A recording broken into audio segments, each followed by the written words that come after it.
3 আমাদের। আমি তো রেডি, নিচে যাব, ব্রেকফাস্ট করব, দেন বেরোবো।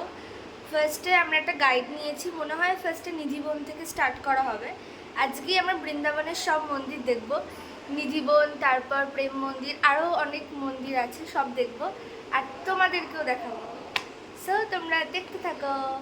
আমরা যে দুদিন বৃন্দাবনে ছিলাম, দুদিনে কিন্তু আমরা এই হোটেলটাতে ছিলাম। এই হোটেলগুলোর মধ্যে প্রায় সব হোটেলেই ছোট ছোট মন্দির করা আছে, আর এগুলো অনেকটা আশ্রমের মতো। সেদিনকে ব্রেকফাস্টে আমাদের গরম গরম পরোটার আলুর তরকারি ছিল, সেটা খেয়ে আমরা আমাদের ফার্স্ট স্পট গোবিন্দর মন্দিরে বেরিয়ে পড়ি। জয়পুরের রাজা মানসিংহ এই গোবিন্দ মন্দিরটা বানিয়েছিল। দেন আমাদের নেক্সট স্পট রঙ্গনাথ স্বামী টেম্পল। বৃন্দাবনের মধ্যে এই মন্দিরটা কিন্তু বেশ বড় একটা মন্দির, আর এই মন্দিরে অনেক কিছু দেখার আছে। আমি ঠিকমতো সব জায়গায় ভিডিও করতে পারিনি, কারণ তোমাদের আগের ভিডিওতেই বলেছি যে এখানে প্রচণ্ড বাদরের উৎপাত। ওইখানকার গাইডেরাই তোমাকে ফোন বা চশমা বের করতে বারণ করে, তাও আমি যতটা পেরেছি তোমাদের দেখিয়েছি, তো তোমরা দেখতে থাকো।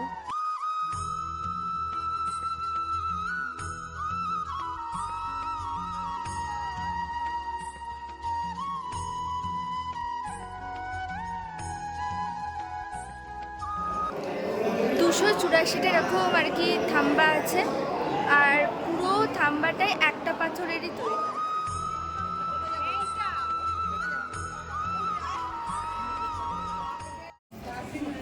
তো এই মন্দিরটা 180 বছর আগে লক বিজয় জৈন এই মন্দিরটা বানিয়েছেন। আর ওই যে সোনার তাল গাছটা দেখলে, উনি ওনার স্ত্রীর জন্য আর কি ওটা বানিয়েছেন, ওনার স্ত্রীকে যাতে সবাই মনে রাখে তার জন্য, সম্মানিত করার জন্য। হ্যাঁ, এক্স্যাক্টলি।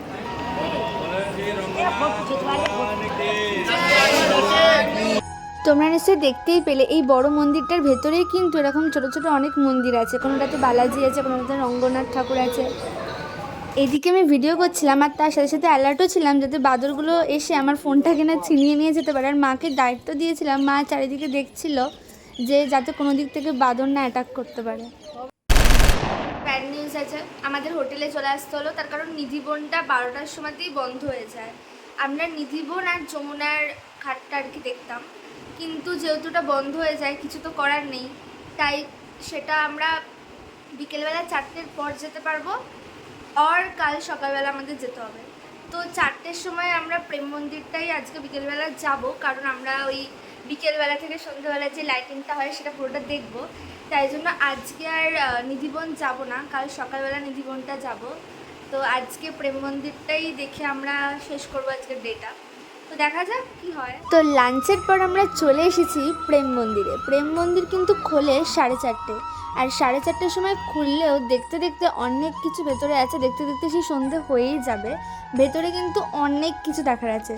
প্রেম মন্দিরে কিন্তু ক্যামেরা অ্যালাউ করে না, কিন্তু ফোন অ্যালাউ করে। এটা হচ্ছে প্রেম মন্দিরটার ভেতরটা। উপরে আছে রাম সীতার মূর্তি আর নিচে আছে রাধাকৃষ্ণর মূর্তি।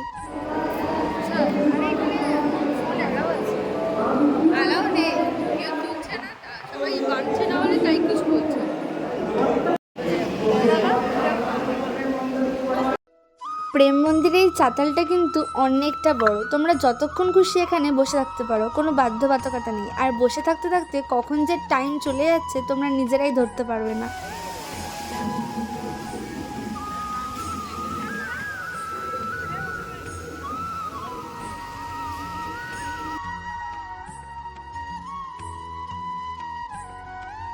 তোমরা দেখলে নিশ্চয়ই ওখানে কি সুন্দর, মানে কিভাবে যমুনা নদী পার করে কৃষ্ণকে নিয়ে যাওয়া হয়েছিল। মানে প্রত্যেকটা জিনিস লাইট অ্যান্ড সাউন্ডের মাধ্যমে খুব ভালোভাবে দেখানো হয়েছিল। ভালো এখানে যে এখানে কোনো মানে ঢোকার জন্য কোনো টিকিট নেই। মানে এত ভালো একটা মন্দির বানিয়েছে অনেক বড় এলাকা জুড়ে। ইনফ্যাক্ট তার সাথে এত কিছু আছে, মানে মন্দিরটা অনেকটা বড়, অনেক কিছু দেখার আছে। আর এখানে কোনো টিকিট নেই, তো সেটা ওই জন্য মানে খুব ভালো। মানে যে যতক্ষণ পারে এখানে বসে থাকতে পারে। এখানে অনেক বড় মন্দিরের চাতাল আছে। আর এই লাইটিংটা দেখতেই কিন্তু সবাই যায় প্রেম মন্দিরে। এই প্রেম মন্দিরের লাইটিংটা কিন্তু সত্যি অসাধারণ। আস্তে আস্তে সব লাইটগুলো চেঞ্জ হতে থাকে, কখনো হলুদ, কখনো সবুজ, কখনো নীল।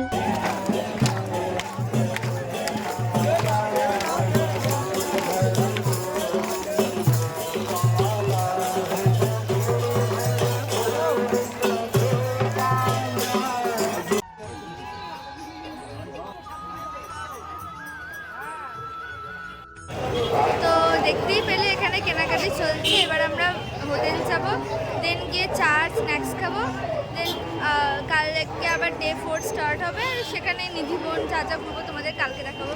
তো এখানেই ব্লগটা এন্ড করছি। So good night.